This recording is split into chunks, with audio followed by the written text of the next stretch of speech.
Dear guests, welcome. Thank you very much for coming to join me in the celebration of the publication of this new book, my new book, which came out with Columbia University Press in January.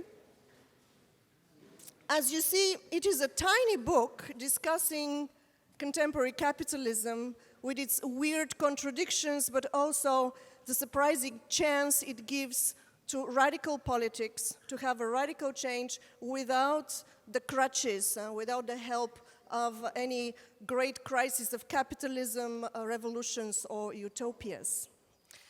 In fact, however, I realized the political implications of my research only when I was discussing the book with Vula Tsetsi, the Secretary General of the Greens European New Alliance in group of the European Parliament. We met only in October when I was invited to give a talk to a big gathering of European Green parties in London, where I argued that the European Green Deal would remain a wonderful fantasy, political fantasy, unless the ecological justice agenda somehow is reconciled with the social justice agenda. But to do that, we need to replace the fixation we all now have with growth and redistribution as the formula of social justice, and replace that with fighting economic insecurity, which my research has led me to believe is the big scourge of our time. So we started, Vula Tsetsi and her assistant Christophe Fuchs. We started a conversation back then. I was drawing on my new book, which was not published. And then it was even enlightening for me, the political implications of my research into our current condition. So I suggested then that we make this conversation public as a book launch. And Vula accepted, which was both very brave and very noble, because she had not read the book yet. I am also very happy that tonight Diederik Samsom, alias Mr. European Green Deal, joined us to discuss these issues with us. He will join us just a bit later. So now I give you Vula Tsetsi, one of the first people who read and survived reading Capitalism on Edge, to tell us how it feels. Thank you very much. Albena, it was a real honor to really take this opportunity to say yes on a book that I didn't read. And indeed, I have to say that that made my holidays very excited, because the first mistake I did, I thought that the book will be presented the 6th of January, and I got the book just before the holidays, so that was my first cold shower, because when I started to read it, I thought we can forget the holidays, because that's a real work, taking into account that this is a work of 10 years of you, with a lot of implications, with a lot of research, with a lot of passion also. That was a real challenge, and I must say that 3 days before I was preparing to come here and to say, okay, it's the 6th of January, even if I was thinking that's a little bit a bizarre day, then you told me, and I got a big relief that it was 1 month later.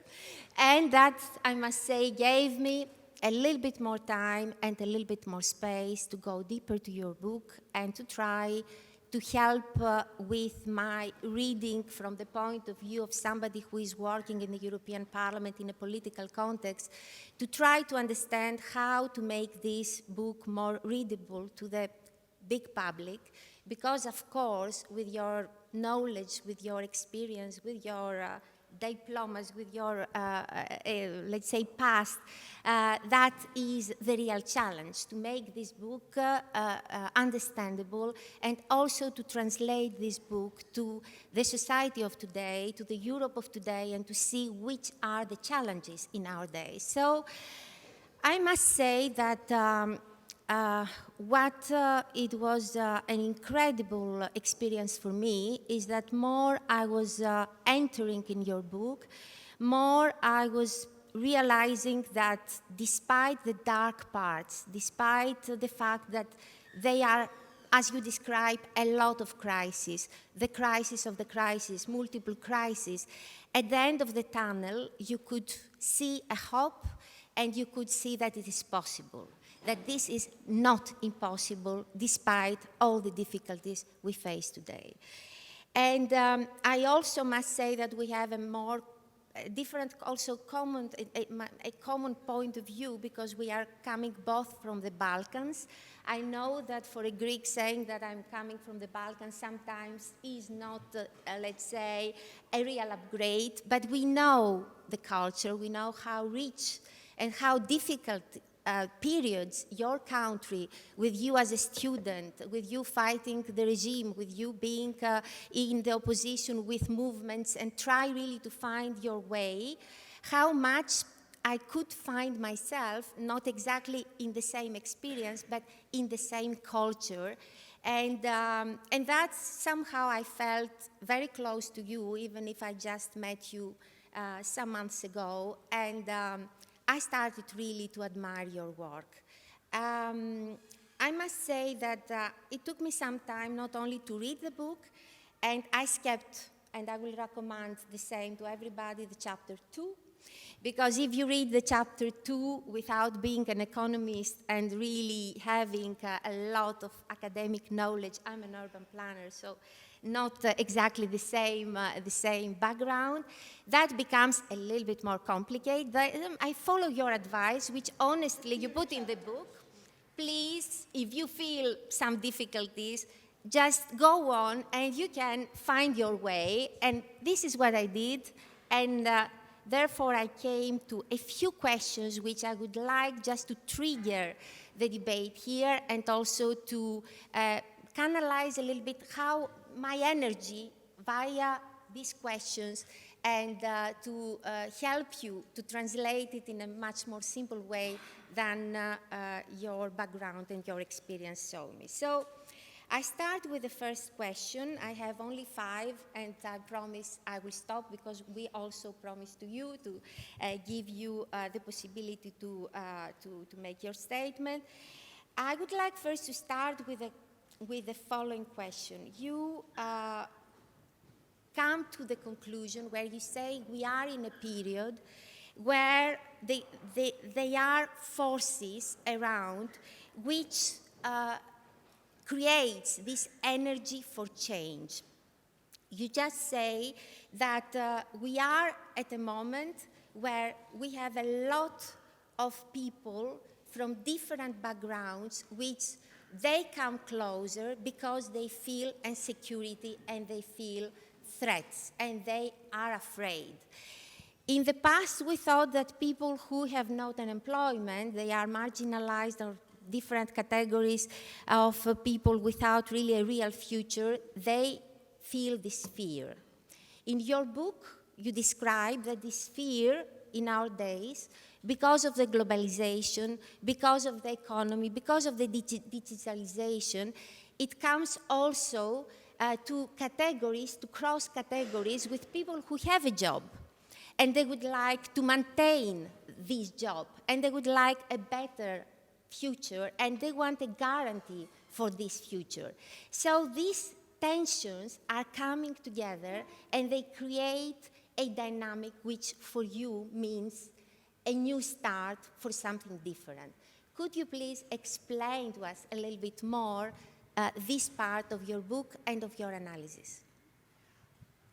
Now, one of the most surprising findings, I was writing in the middle of the economic crisis, is that actually capitalism is not in crisis. And especially 10 years after the financial meltdown of 2008 and 9, it is doing okay. Then let's not hold our breath that capitalism is going to collapse under its own contradictions. No, but it is not on the edge of collapse, and the title of the book is not Capitalism on the Edge, it is on edge. Indeed, it has become very defensive, anxious. Look at Davos this year. It was all about how capitalism should be made, compatible with or more kind to the environment. Last year, it was all about how capitalism should not be creating so much inequality. So capitalism is on the defensive. At the same time, a research that was recently published by Cambridge University, also by Edelman Trust Barometer, showed that unprecedented number of people reject capitalism. 56% now, in the end of 2019, although the global economy is stable and unemployment is almost gone. So what is going on? 56% in the world, 69% in France. A survey in 2016 in the US, in the bastion of capitalism, showed that the young adults, most of the young adults, reject both capitalism and socialism. What's going on? It is a very, very special moment. But what my research has led me to believe is that people are not so much concerned with stagnant wages or with growing, really incredible inequality. What they're anxious about is a growing economic insecurity. And so this is fueling hostility and anxiety, but the general political effect of this insecurity is we're all getting very conservative. That is why in the middle of the economic crisis, the vote did not go to the left, certainly not to the radical left like people were hoping or fearing, depending on who you are, but it went to the far right and to the right. So the same people who engineered the economic crisis got reelected. How come? It is exactly because people are getting so scared of change in circumstances of economic insecurity or precarity. I like to use the word precarity. It's a new word in the English language to capture that. Okay, there is the necessity for change. There is this anxiety against capitalism, and yet people are conservative. What do we do? That shows me that there is a chance for any political force who can capture the necessity for change, but through policies that I describe as a political economy of trust, to build economic stabilization, to alleviate those fears, and then to make people actually allow people to think big, to take chances, to undertake political experimentation. Now, there are further implications of that. I don't know if you would like to continue. Yeah, I mean, just coming back on the question of the abandon of the concept of socialism, because for the people normally, there is a kind of division between if you are not for the capitalism, you are for the socialism.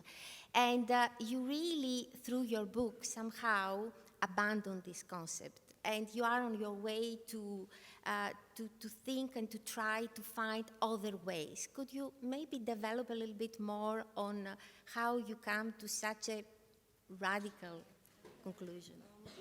Now, of course, my personal biography has a lot to do with my cautious approach both to capitalism and to socialism. When I was growing up in Bulgaria, in my native Bulgaria, under the old regime, I became a dissident to fight state socialism in the name of a more true socialism, in fact. We didn't put capitalism as our dream. And then when I went to New York to do my PhD, I joined the socialist movement in America against capitalism. So I like to be a little bit of a dissident on both sides. So my idea here is that we do not need to endorse any grand utopia, socialist or not, in order to mobilize this anti-capitalist wave that is growing nowadays. Look, when capitalism was replaced by, feudalism was replaced by capitalism, nobody called that new society capitalist. The word was coined much later, in the mid of 19th century, as a critique of the existing injustices in that social order. So we can move away with pushing all in the same direction. We can move away from capitalism, I call that subversion, without really attacking it in the name of any grand idea. I confess, I would describe myself as a liberal socialist or liberal communist, but it does not matter. Exactly because I might say, I'm not claiming this in the book, that the socialist idea might have become even a bit of a liability for anti-capitalist struggle because it was so badly discredited by the dictatorships in Eastern Europe. So we need to break away from this straitjacket of choosing between capitalism or socialism and think big, think beyond that by focusing on fighting the forms of injustice that people worry about. By this massive precariousness that has afflicted, as you notice, the rich and the poor, the well-educated and the poorly educated, men and women. It is a massive phenomenon that I believe actually it is this precarity, this vulnerability, massively felt vulnerability, that makes us experience inequality and stagnant wages as a social problem. Otherwise, inequality and stagnant wages in themselves are not automatically a problem. But this insecurity is making people, this anxiety is making people experience these phenomena as a social problem. So to me, we need to fight this economic instability first in order to allow people to move ahead and to think big again. I mean, maybe to add a few words on that, because it is also true that capitalism and socialism, when you see some coalitions in Europe where social democrats together with Christian Democrats, they really coexist and for years. And somehow when it comes to their economical model, we're not able anymore to see so many differences. This is also part of the practice. It means that people, they are losing the political orientation because they don't manage anymore to see the differences. And I also found, and maybe I would like just that you develop a little bit more, you spoke about the social inequalities, but at the same moment, how these social inequalities and how these fears, they increase racism, xenophobia, they increase hatred, they increase feelings, anti-migration feelings, where in Europe today, the question of migration is representing 1-2% of the population. Is not a crisis. It could be a challenge if it was dealt at a European level and not just dropped in the Mediterranean without solutions. And you practically describe that, how the things are very much mixed, how people, because of the social insecurity, they take sometimes the worst out of themselves. And I would like maybe that if it's possible, you develop a little bit more. Again, via my presentation, I try to also to bring your book in the reality of today. And we know what's going on today with extreme right parties, with anti-migrant feelings, and I would like really very much if you develop a little bit on that. Thank you, Vula. In fact, in my book, I advise that we drop the label populism. What has been this discontent that has been brewing, and we have labeled it, mislabeled it, populism, is expressing a very broadly shared anxiety with four things. So physical insecurity, cultural estrangement, political disorder, and economic instability. And these are the four ingredients of a very stable, not just a little temporary anger, but a stable public demand that we should do something about those four things. So of course, the easy way to answer that anxiety is to point the finger against foreigners. So instead of doing something to stabilize people's livelihood, our politicians are telling us, well, let me quote a politician of the center left, British jobs for British workers. This didn't come from the far right, it came from the very Labour Party, a slogan of the Labour Party. So this has been the easy shortcut rather than make a major economic, socioeconomic transformation to stabilize people's lives. So both the left and the right, I find the center left and center right, have been guilty of giving those easy, lazy answers, and academics of labeling this public discontent incorrectly as populism. Right. But, something you said about the left and the right, if you notice, this new public agenda of concerns cuts across the left and the right. It's very difficult to put this traditional label. Demand for more social security, concerns against job loss from immigrants. So it is, I believe that the left and the right as orientations of our ideological space are not very helpful anymore. That is why I propose that we have a different understanding of what matters to people and how political parties respond to those concerns that cut very much across the left and the right traditional labels. Finishing with that, and just I connect with the context where we are today, because we are in the European Union, and you described that we have to come to a new way of make politics.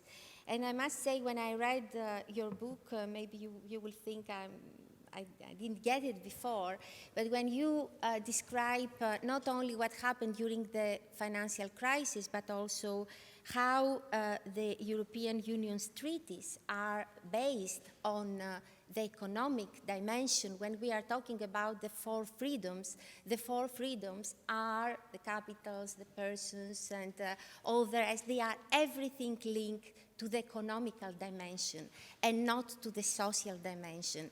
And indeed, if we want to connect what you said about the social dimension and the importance that we need to face today for this European Union to survive, that you really need to tackle also, and starting from the social dimension, I would like to ask you, what do you think, which you think should be the main 2 or 3 changes at the level of the European Union? Not, I don't want to talk about the global level, just I would like to focus on the European Union, which are necessary in order to come to this new way of politics and the way that you see a solution for the future.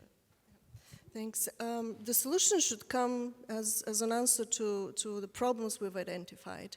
And so in my analysis, what is triggering this generalized anxiety, the precarity, is the combination of 3 factors.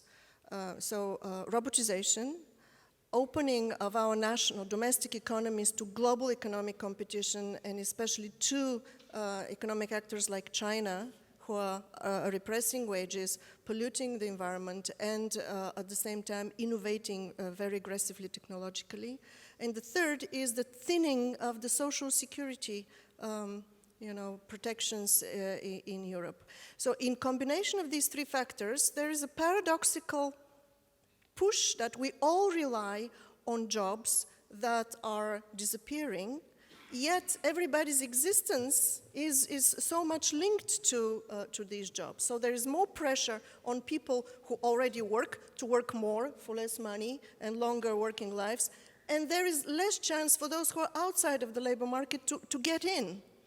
But see, notice that it is all goes back to the same engine of this. So for me, as a matter of emergency, I would start with insulating Europe by renegotiating or redesigning globalization to have a very high environmental and worker protection. So labor and environmental standards, if we put them in our trade treaties, we can be, and starting with the US because it's a very powerful economic space. So if European and American economic spaces are integrated commercially and economically through very high social environmental protection, the whole world will need to follow because we are a very powerful economic bloc. They will have to follow our rules. So I would actually start as a matter of emergency there because to the extent that we're exposed to the competition, to the likes of China, we are emulating their model of autocratic capitalism that represses wages, destroys the environment. We're emulating, we see already, because this is what is most competitive. So I think that we cannot do our domestic reforms, as they're wonderful, these ideas of social rights. Yes, we have the pillar of social rights. We have the wonderful Green New Deal, but we need to stop the pressures of global economic integration, not through economic patriotism, but through redesigning globalization along a different model. Yeah, and that's not easy. That's not easy because you talk about US, and we know that having Trump in front of us, which is a climate denial to the bitter end, trying to make a new deal and a kind of redesign this globalization with somebody who really has this concept. Of course, when it comes to the protectionism of the markets, yes, it could work, but the rest is a real challenge, and that maybe it is a little bit of utopia, but it is not, we should go to this direction, because indeed, we were discussing very briefly before with Diederik, because you are the Mr. Green Deal, even if this concept, with all the respect, it has been in the agenda of the Greens the last 10, 15 years, but nevertheless, more we are, better it is. It is clear that if we want to make this Green Deal happen, if we don't solve a few key issues, like at least at the European level, like the question of who finances what, like the question of reforming the common agriculture policy, like the question of trade agreements that you mentioned before, because this is a real challenge and this is a real lobby, and it is so difficult to convince the other political groups, but also the citizens, that trade agreements does not mean quality of jobs, does not mean more jobs, does not mean better life, if they have no concrete assessment, impact assessment on health, environment, consumer protection, and quality of life. So indeed, this is a real challenge. And in your book, you mentioned that the same political and economic model that has been at the origin of environmental devastation, able to find the answers to, practically, are they able to find the answers to overcome that? How we can overcome that. I'm not here to protect the Greens, because maybe this is the third way, but I would like to know from the existing situation, because really this is also part, the existing elites is part of the problems we created to the environment and to the climate change. So I would like just that you develop a little bit more how you find this third way, which maybe is not in the Greens. No, already Václav Havel had, we were reading Havel a lot in the 80s, fighting the regime. So he remarked that socialism and capitalism are just the same, very similar in the way they treat people and the environment in a very toxic way. So they have not given us solutions. What is the opportunity? I think we do live through a revolutionary moment, a revolutionary opening, but that would mean shifting the whole way of we organize the economy. The problem here, there's a very huge resistance because there is a capital-labor alliance, very strong joining of forces of both capital and labor in favor of growth, growing the pie and redistributing it. So first, growing the pie is the problem. Now, my research has led me to believe that because people now are so much sick of this economic destabilization, that this concern can come in the focus of social policy and allow us then not to fixate so much on growth, because the Green New Deal would need, the European Green Deal would need such mobilization of physical resources of our society. That will be a long-term investment, so we cannot count on the short-term what we call growth as a calculation of economic expansion of selling goods and services every year. This is just not going to pan out immediately.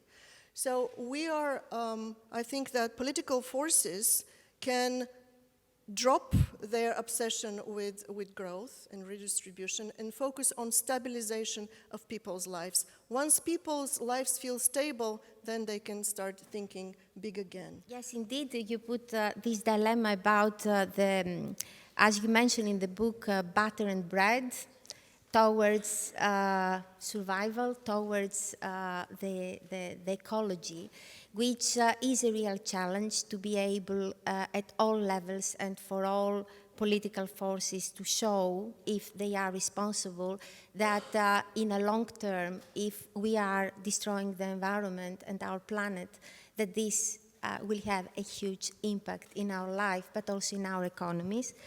And I would like maybe to finish, because I think that we took some time and we will need to have time for questions, with a sentence that it is in the beginning of your book. The best way to make your dreams come true is to wake up. So that is so strong. I mean, I felt so strong, because as a strong message, because it depends from us. This is the main message. It does not depend from others. It is on us. It is the force we have to have. It's the conviction we have to have. And I really would like to thank you very much, because with your book, at least you helped me, and I hope that everybody of you will have the same lecture and way to dream about something different, because, as I said at the beginning, despite all the difficulties, you show that there is a way out, and there is a way out now, just because if it will not happen now, it will be very difficult to happen in the future without major even bigger crisis, the crisis of the crisis of the crisis. Thank you very much. Thank you, Vula. Thank you. I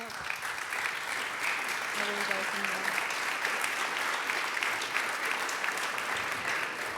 Thank you, Vula. So if there is a message in my book, it is that people are ready, but the question is whether the politicians are ready. So we have one politician here. Let's ask him, are you going to give us the revolution we need? Diederik.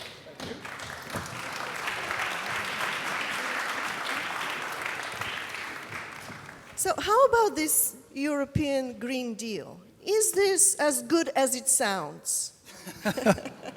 Could it solve the problems that you outline in your book? The short answer is yes, but I will come back to that later. First of all, thanks for being here. Thanks for inviting me. I'm going to be here, and very impolite, I'm going to run off this stage in sort of 25 minutes and as long as you're catching a train and not a plane. No, I'm catching a train. connection with the Netherlands is excellent. The rest of the world can basically wait. I didn't read everything, and especially not chapter 2, but that was on good advice. But I read the important parts of it, and basically you looked at the history with your glasses on, and basically you described those phases of the start of capitalism, and then the European welfare state, and then neo-capitalism as neoliberalism as we are in right now. I'm an engineer, and I looked at the same period of time, and I saw actually the same sort of development through a different objective, through the industrial revolutions.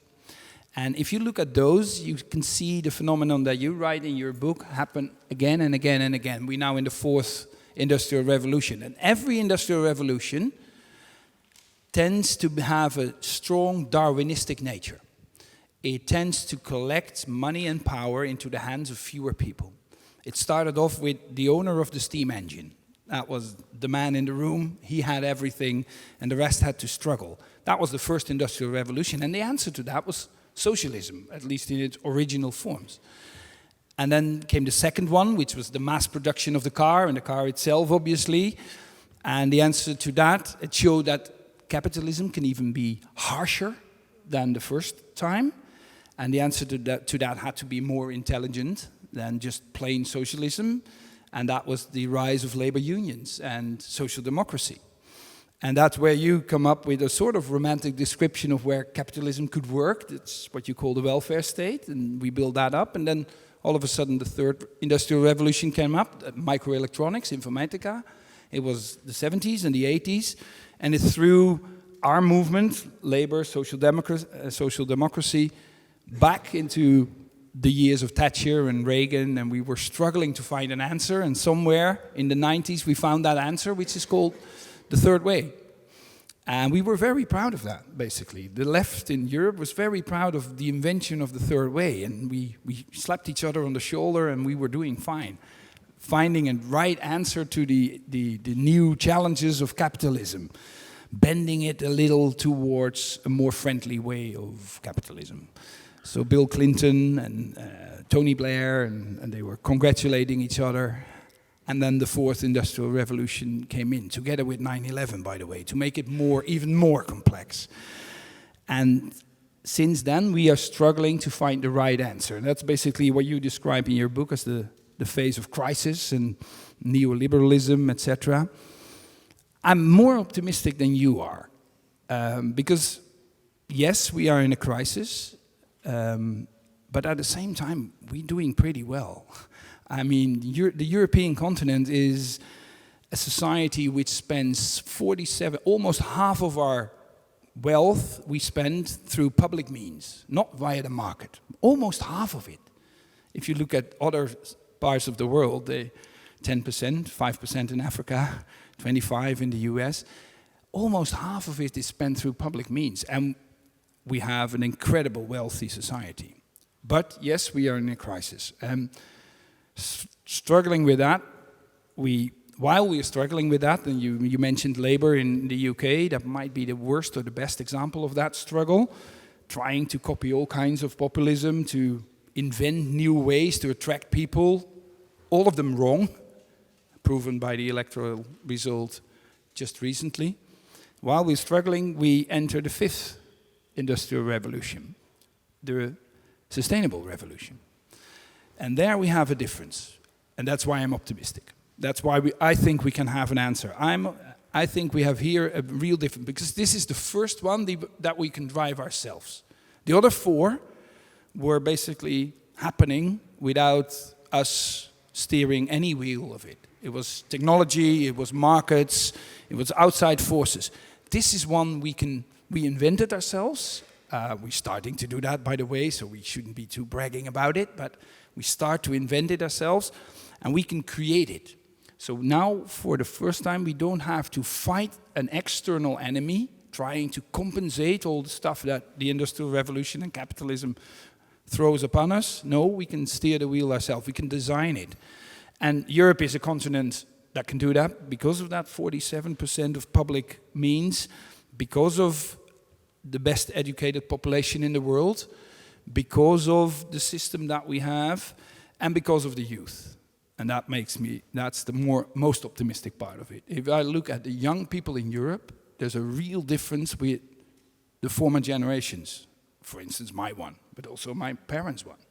My parents, born just after the war, the baby boomers, they went for wealth, and well, rightly so. I mean, I don't blame them for that. They came out of a Second World War, the continent was destroyed, and they wanted to create wealth for them. Actually, the population, the generation that should be most ashamed is us, is myself, because we entered the world in a rich environment, and we wanted to get even richer. I don't know why, but it happened. The new generation is completely different. And that's where it will really happen. So the only thing we have to do as Green Deal designers is to design it, keep it alive, make it happen for about 5 to 10 years until the young generation is old enough to take over the wheel and then hand it to them. And I think very beautiful things can happen. But those 5 years that we have now are pretty crucial. So yes, the Green Deal could be the answer because it is something we design ourselves, and it's going beyond what you say, growth and redistribution. But you're still calling it, you're marketing it as the new growth strategy. Yeah, true. Shouldn't we stop promising incredible prosperity to people? No, we shouldn't. I've been through all these stages. I've been an anti-growther, as you could call it, only 10, 15 years ago, by the way.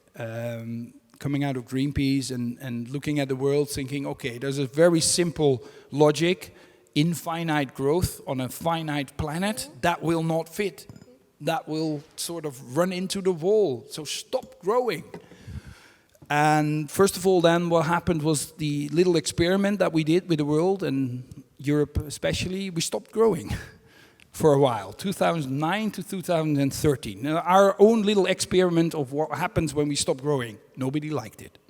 And it was horrible in many ways. And then even more fundamental, I think that everyone in this room gets up every morning trying to do a little better than yesterday, trying to strive for a bit more than yesterday, be a little more perfect, succeed with that project that failed yesterday. All those ambitions to do a little better, times 5 billion people on the planet who all rise up in the morning with this ambition, that is called growth.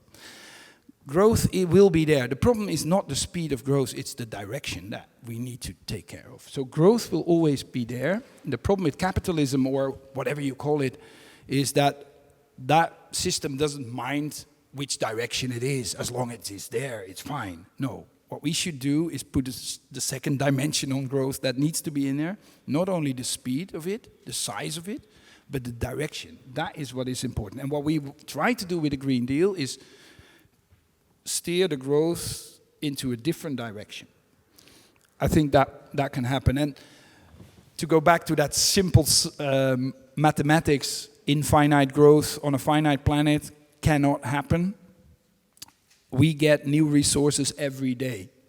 The sun gives us every day more energy in 3 minutes than we can use in whole of our year. So 3 minutes of sunshine on planet Earth is enough to power the world for 1 year. So we get new resources. The only thing we need to do is harness them in the right way and distribute them to everybody else. May I say something? Because there are points which I agree, there are points which somehow provokes me, because we need a kind of different way of conceiving the growth, because we know how these European institutions put in place legislation, where the money are going, and if you don't have a real different vision, and there I agree with you, on in which direction you want to go, then it is very difficult. And maybe a certain moment, the Greens, they are talking about growth, But they are talking about sustainability. And it is important because you need to repeat it permanently. Because you are, as you said, only the new generations. They talk in a different way. And we have a lot of time in front of us with a long life standards where people are living till 1995, and you really need to educate not only the new people, but also the existing people on sustainability. True. And not only that, it is a matter, yes, we have the sun, we have everything can be renewable 100% as we would like one day to do it. But we have the lobbies, we have the nuclear, we have a lot of lobbies, which you know them now that you are in the European institutions, which they try to drive us in a different kind of development. And these forces are very big, and unfortunately, they are not outside of the institutions and not outside the politicians. I'm not naive. I know that and also basically the vigilance that comes out of your book, I like that, because we need to win this fight in the end, if you want to define it as a fight, which I sometimes hesitant to do, but okay, for the sake of this book, let's do it. We need to win that fight. And yes, there are lobbies. I'm not naive. I know them. We've seen loads of them, and you can look it up in the transparency register. You can see who I meet every day. That's one of the virtues of the new European Union, thanks to the European Parliament, by the way, that we now have those transparency registers, and that people can see who visits who, and where's the power and where's not. But let me give you one of those examples that made me so optimistic. In all those conversations with those powerful lobbies and those powerful, mostly men, some of them women, but in all of those conversations, there's one moment every time where such a powerful man starts talking about his own kids. Because then he says, oh yeah, I was talking lately with my kids, and they're starting to ask me questions about eating meat and flying, and more pertinent about what I'm actually doing. And I can tell you that is a much more confrontational conversation with your own kids than with your shareholders or with your stakeholders, which is the new phenomenon. No, if you don't have a real answer to your own kids, we all know how confrontational that can be. So what I think is happening, that even within those lobbies, from inside, basically, that's also what you propose, from inside we can change it. I'm not saying that it will stay that way. I mean, things can change, and the use of the today can do something completely different tomorrow, but at the moment we have the ingredients that might make change happen. All the old laws of vested interests and huge lobbies. We have the car industry in front of us, basically ashamed. And that's a different attitude than the arrogance of the past. With the arrogance of the past, where they said, okay, you can try to come up with a new legislation on CO2 emission standards, and that's what a car emits when it's driving, but we will fight it and we will win. That was basically their attitude, until they f***ed up themselves, which was the first problem for them, with Dieselgate and the stuff like that, and now they find themselves into a completely new world with, first of all, again, young people not being interested in having cars anymore. So whatever you think of that is fun, because all of a sudden that big industry, which could count on the fact that the new generation, as soon as they became 18, would get a driver license and buy a car. That's what we want. The new generation is not interested in it. They want some mobility. They want more mobility than we actually, demanding generation, but not a car per se. This changes. So all those changes together, and I know I sound a bit overly optimistic maybe, there's a lot of setbacks and we will run into them one by one, but still there's loads of things that can happen. Indeed, separate from the old party systems of socialism versus capitalism or whatever. This is a completely new paradigm. You could call it the Green Deal, you can call it whatever you want, but we're going for a new future. Yeah. Very well. we seem to agree. Maybe we should. One last point, Yeah, because indeed, after I will. Indeed, the next week we are voting in the European Parliament the first, let's say, new trade agreement with Vietnam, which is business like usual, and I would like really to follow you in this logic, because obviously the progressive forces, they have to unite themselves in order to make things change. But it takes time, and it needs a certain solidity when it comes to progressive forces, because there is a difference between progressive forces and more conservative forces. I mean, don't want to spend time to tell you the dynamics in the European Parliament, which we will have the next 5 years, but the rise of populism, the extreme right parties, the fascist parties, they are there, and they are not for the future. And I'm really glad that you are so optimistic, and we should be optimistic, but we should also realize that the political context is quite different, and it is quite challenging. And I agree with you when you say that the companies or the big industries, somehow they start to see their interests to change. You are absolutely right on that. We have to do everything to see that these institutions, they are not going back just because we are not enough progressive. Yeah, that's true. And I heard you talking before I went on stage on trade and globalization, and that's where we might have a little difference, because what I think is, I won't call myself a globalist, but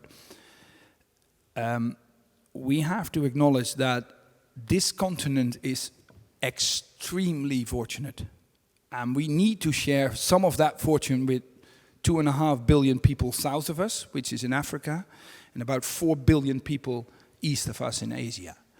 And the only way we can do that is to compromise a little on, for instance, trade and solidarity with them.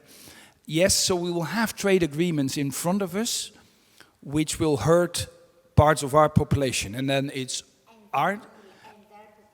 and their population too. But it's our responsibility to take care of that, because the worst answer is to isolate yourselves back into your own continent and think, well, if we don't trade with others, we are at least fine, because they will not be fine.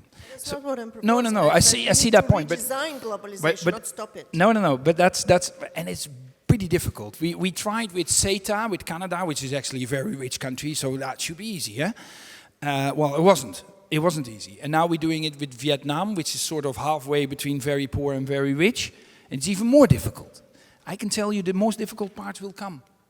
Having trade agreements, real ones, with Africa. Because there you run into real trouble of questions of solidarity. And that's where the left will be tested again. So within all my optimism, I'm sure we will be tested a lot of times. And with some of those tests, I might grab your book and see whether I can draw a lesson from there. Maybe we should open for people for questions now. Okay, I'm going to navigate. Yes, please. Hello. Thanks a lot. There is hope for sure, but I don't know if the new paradigm, the new revolution that you want to count as fifth, which I'm not sure. It depends how you count it. Yeah. So this European Green Deal, whether this is really complete new conceptualization of globalization, which I think Albena says that we need, and we agree also.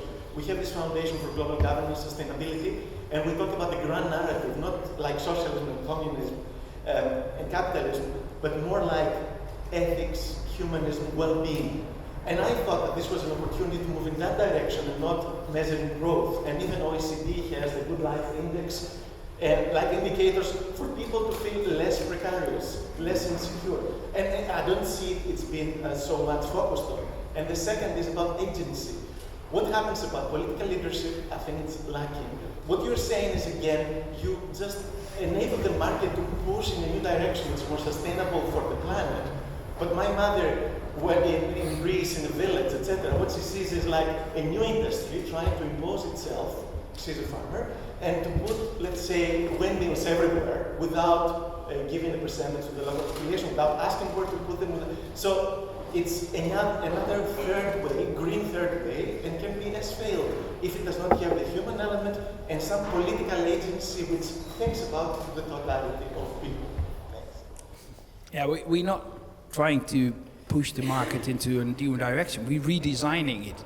We're redesigning the whole system. That's what I mean when I say we are now part of this. So we don't have to defend ourselves or to be reactive.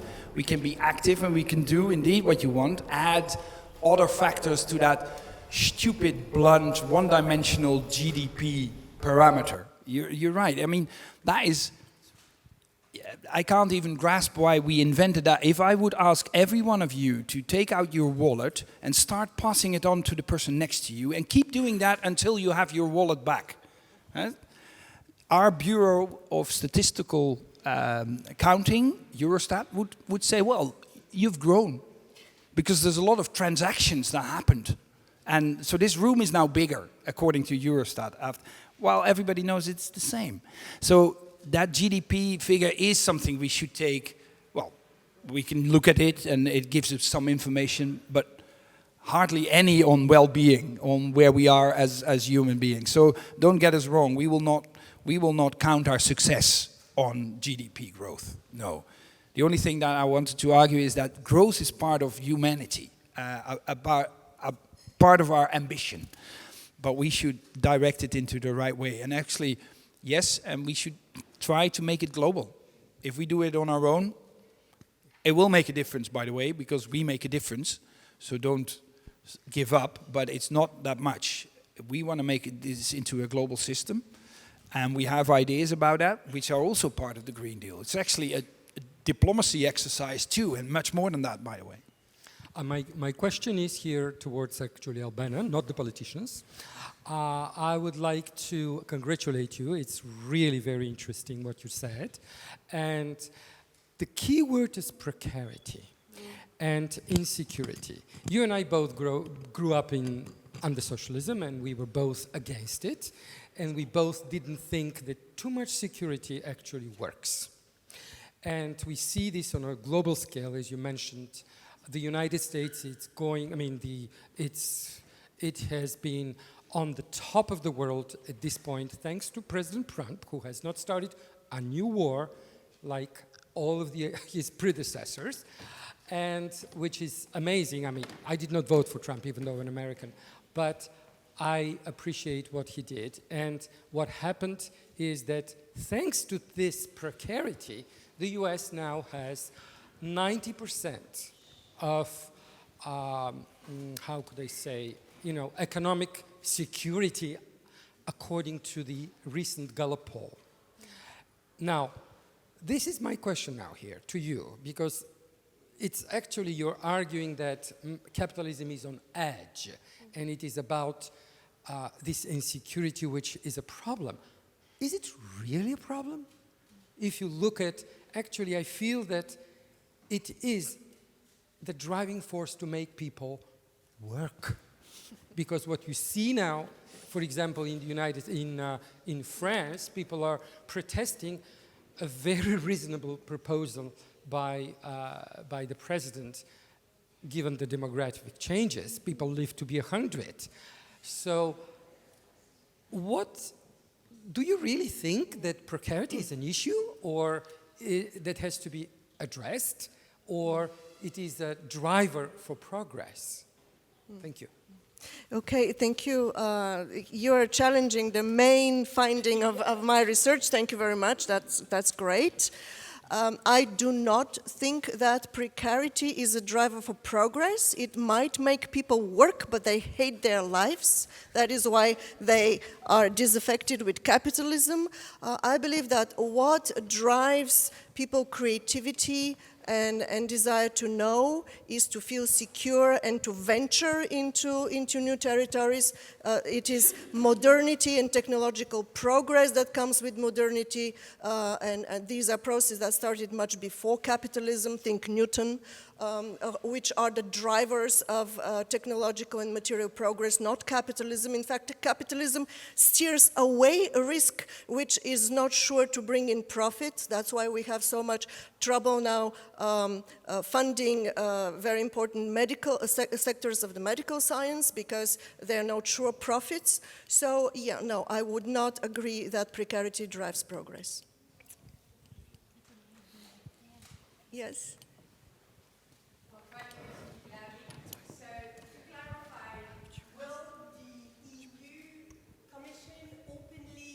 Abandon GDP as a measure for the economic, well, the well-being of Europe, first of all, and could this be replaced by a measure of the growth of biodiversity, both in Europe and maybe around the world?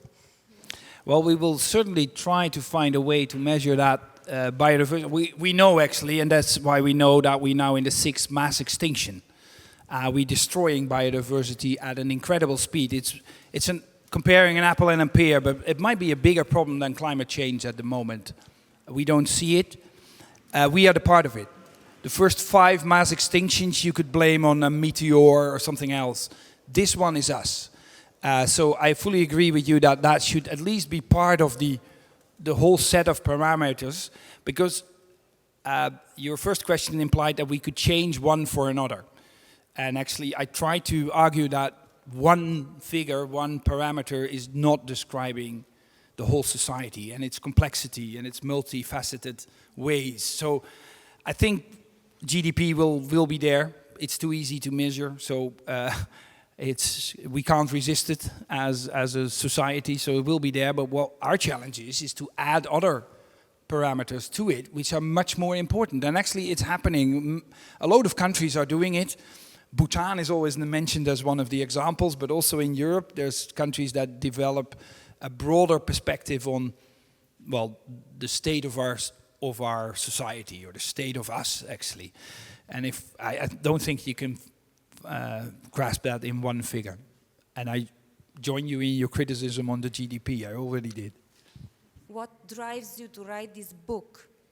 Is it just your old what a ideas, question, or is it more? For a book launch, and is yes. it cultural heritage somewhere in your book? That's what I wanted to say. You're asking me what drove me to write this book. Well, in fact, it was a question I received by some left parties in the European Parliament in 2003, in the run-up to the European elections of 2004.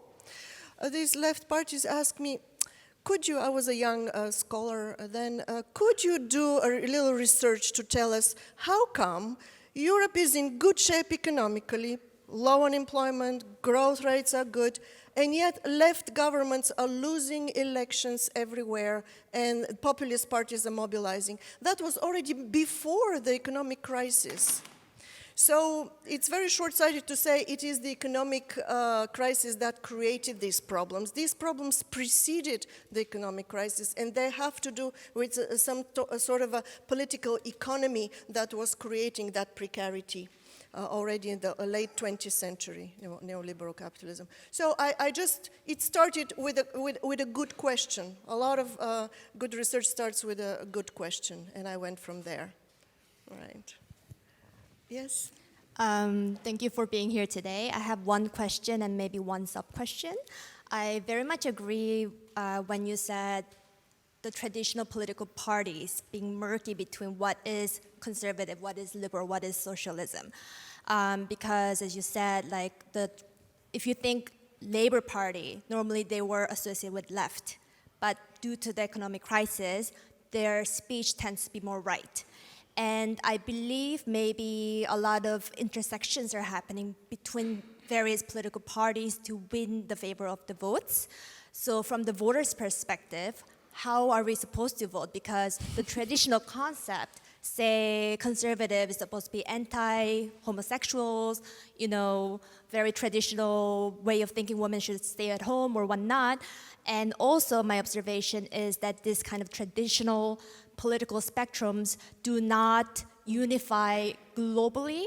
Perhaps, say, Canadian Conservative Party is very open to homosexuals, whereas in Hungary, it might be very much different. And my sub-question would be, what is exactly a Green Party? Because for me, Green Party is very universal concept. It's perhaps traditionally thought to be left, but maybe in some countries, the policy for the migrants tends to be right, whereas some other countries tends to be left. So for me, it's kind of like the Green Party has the left way of thinking when it comes to environment, but there is no unification in terms of other conceptualized subjects. Yeah, I see. Diederik, I know you have to go, so maybe you should answer that first. Yeah, and obviously, the funny part is then I will leave Vula to challenge me without me being there, which is about I fully understand your question, and I would actually say don't bother, because we see a huge paradigm shift along in society, and politics will follow, as it always does. So political parties, as they are right now, I can predict they will regroup, reorganize around new themes, maybe around the Green Deal, but maybe something else, because they will have to adapt it in new circumstances. You saw it already in France, where the old political system is now blown away, and there's something new, whether you like it or not, by the way, but there's something completely different.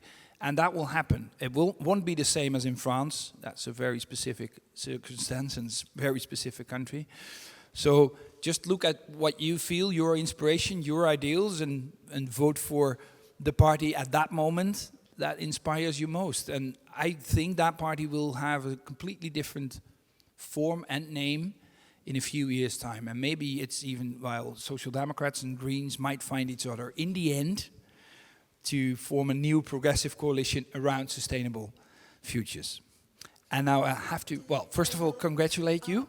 Thank you so much. Go get your train. I will. We're all with you. Thank you. Thank you.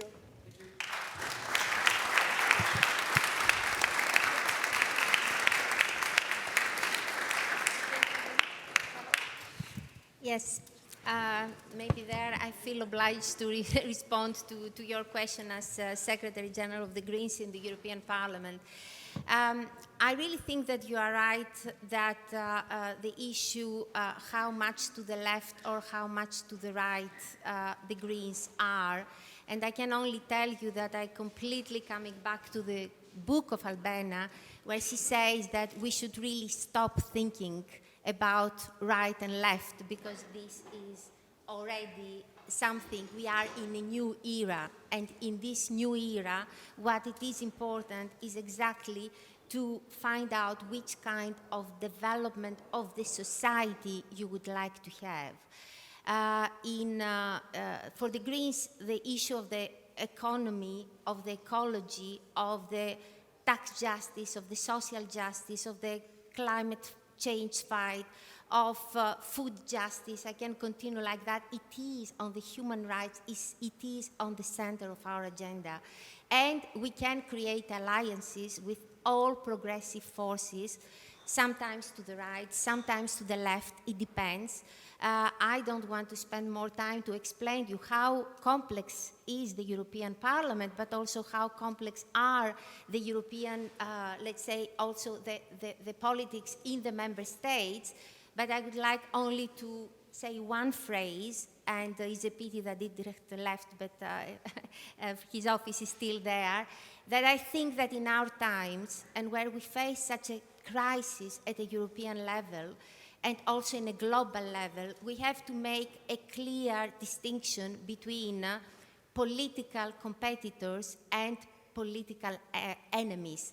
And I think that in our days, this division is not very clear. Sometimes we find ourselves, just because the old political traditional parties are really falling apart, as you can see in one country after the other, that there is a certain competition which we live as Greens, just because everybody would like to take something which is modern in the in the mouth of the young people, in the life of the young people. And there is quite a lot of opportunism around that. And there is also quite a lot of greenwashing. But nevertheless, for us, the challenge is to manage to invite parties which they are more closely political to us to really think about people, about society, about solutions, and not about politics. And you sit in this chair, and for the rest of your life, you have to sit on these chairs. And this is the difficulty. In our days, the political system is collapsing. Look, extreme right parties all over Europe, they take over. And why they take over? Because sometimes the traditional parties are flirting with the devil. If the right is not keeping its values and flirts with extreme right, people will go to vote for the extreme right. They will not vote for the right because they don't see the difference. And therefore, there is the difficulty also at the level of the European Union today. And I'm sorry, maybe it's too much to talk about the European Parliament, but the European Commission makes proposals, the European Parliament legiferates with the Council. And in this context, where Council is more and more to the right, and when in the European Parliament you have really to fight every single thing in order to move things, not necessary to the green 100% agenda, but to a Europe which, and there I really am fan of Albena, because she put the question of the social Europe, about what the citizens are needed in order to really have a different life in the center of the attention. Because Europe today is in a big crisis. I'm really sorry. I am optimistic, but I cannot really, don't see what's happening every day. And therefore, it is important, green or not green, to keep values. And to keep values and not flirting with extremes, and especially with extreme right. Look what happened in Germany in the last elections now in one of the regions, where practically liberals, they got elected because of a vote of AfD. People in my group, they were crying because of that, because this is a wrong signal. These are dangerous signals in our society today. So green, vote socialist, vote whoever you want. It is important to keep the values and also to protect the citizens and also to protect our planet for the future generations. So good luck.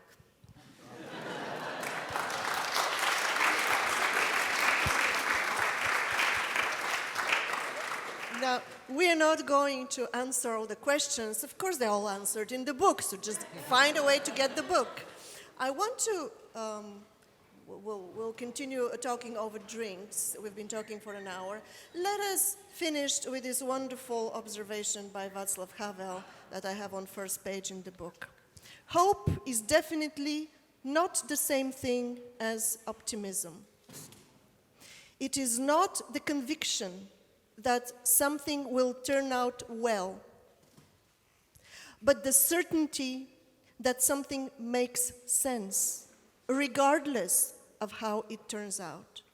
Our European Green Deal makes sense, and we need to push in that direction, all of us. And my book articulates the availability of such forces. Now, whether there will be in society, forces in society, whether there will be a political force to give the momentum to these available social forces, it is a matter of political courage indeed. Well, thank you very much for coming here. Let's continue talking over drinks.